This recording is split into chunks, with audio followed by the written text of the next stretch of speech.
نمازیوں سے سردی دور ہو گئی۔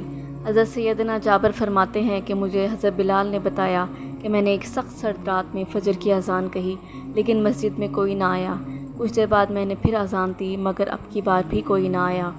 جب رسول اللہ صلی اللہ علیہ وآلہ وسلم نے یہ ملاحظہ فرمایا تو پوچھا، لوگوں کو کیا ہوا؟ میں نے عرض کی، سخت سردی نے لوگوں کو مسجد میں آنے سے روک رکھا ہے۔ یہ سن کر آپ صلی اللہ علیہ وآلہ وسلم نے دعا فرمائی، اے اللہ، لوگوں سے سردی کو دور فرما۔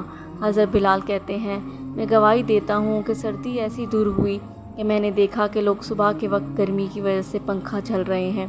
حضرت سیدنا ابراہیم تیمی اپنے والد سے روایت کرتے ہیں کہ ایک بار ہم حضرت سیدنا حذیفہ بن یمان کی خدمت میں حاضر تھے۔ آپ نے فرمایا، ہم غزوہ احزاب کی ایک سخت آندھی اور سرد والی رات میں رسول اللہ صلی اللہ علیہ وآلہ وسلم کے ساتھ تھے۔ آپ صلی اللہ علیہ وآلہ وسلم نے ارشاد فرمایا، میرے پاس قوم کفار کی خبر کون لے کر آئے گا اور اسے قیامت میں میری رفاقت حاصل ہوگی۔ لوگ خاموش رہے۔ آپ صلی اللہ علیہ وآلہ وسلم نے دوسری بار پھر تیسری بار فرمایا، لیکن سب خاموش رہے۔ پھر فرمایا، اے حذیفہ، میرے پاس قریش کی خبر لاؤ۔ جب آپ صلی اللہ علیہ وآلہ وسلم نے میرا نام لے کر فرمایا تو اب جانا ہی تھا۔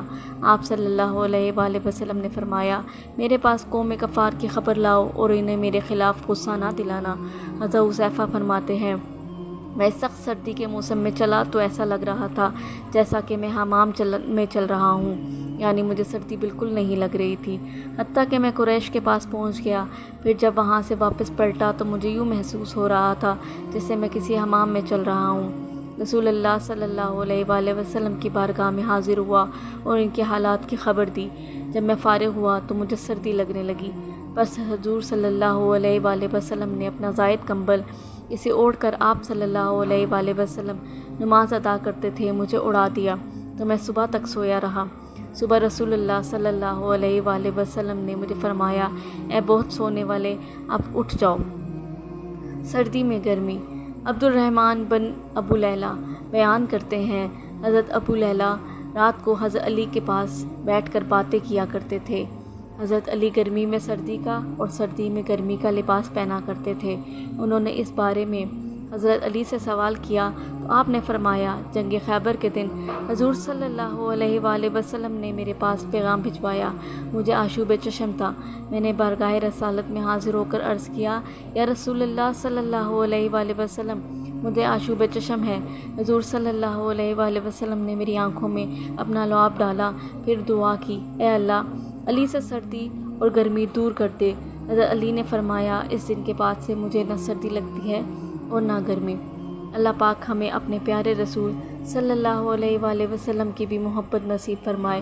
یقین مانیے، رسول اللہ نے اللہ پاک کی عطا سے جس طرح بطور معجزہ لوگوں سے سردی کی شدت کو دور کر دیا، اگر ہم رسول اللہ صلی اللہ علیہ وآلہ وسلم سے اطاعت و فرمانبرداری کا تعلق مضبوط کر لیں گے تو اللہ پاک کی رحمت سے حضور صلی اللہ علیہ وآلہ وسلم کی ایسی نظر کرم ہوگی کہ ہم سے ہمارے گناہوں کی عادت بھی دور ہو جائے گی، جیسا کہ مسند امام احمد کی اس روایت میں ہے۔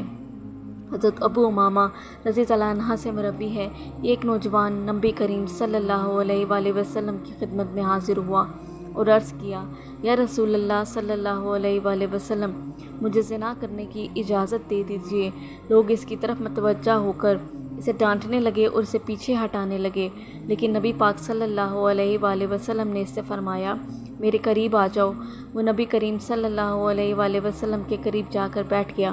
نبی پاک صلی اللہ علیہ وآلہ وسلم نے اس سے پوچھا، کیا تم اپنی والدہ کے حق میں بدکاری کو پسند کرو گے؟ اس نے کہا، اللہ کی قسم کبھی نہیں، میں آپ پر قربان جاؤں۔ نبی اکرم صلی اللہ علیہ وآلہ وسلم نے فرمایا، لوگ بھی اسے اپنی ماں کے لیے پسند نہیں کرتے۔ پھر آپ نے اس سے اس کی بیٹی، بہن، پھوپھی، خالہ کے بارے میں پوچھا۔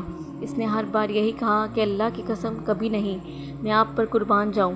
پھر نبی اکرم صلی اللہ علیہ وآلہ وسلم نے اپنا دست مبارک اس کے جسم پر رکھا اور دعا کی کہ اے اللہ، اس کے گناہ معاف فرما، اس کے دل کو پاک فرما اور اس کی شرمگاہ کی حفاظت فرما۔ راوی کہتے ہیں کہ اس کے بعد اس نوجوان نے کبھی بھی کسی گناہ کی طرف توجہ بھی نہیں کی۔